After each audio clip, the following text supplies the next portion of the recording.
guys, I'm Aurora, I'm 10 years old, and today you're gonna learn the masculine indefinitive articles.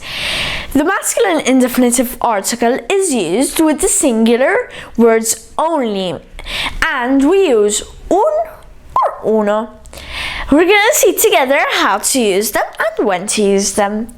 In general, we use un with words that begin with a consonant or a vowel. For example, un libro and un amico, a book and a friend. And as you have seen in this example, we did not use the apostrophe, and that's because it's a really serious mistake if you do that, but you have to put it for the feminine indefinitive articles, okay? And this rule was for the un.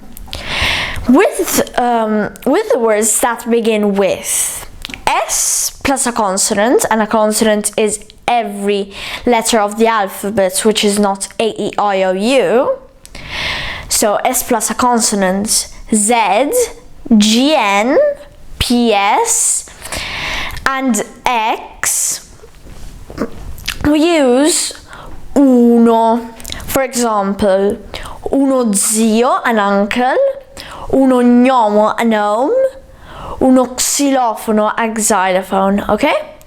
The plural of the nouns that need uno is degli. For example, uno zio, degli zii, uno gnomo, degli gnomi, uno xilofono, degli xilofoni. Okay? So, I hope you liked the lesson of today. Put a thumbs up if you liked the video, subscribe, and remember, verde, bianco, rosso. Bye!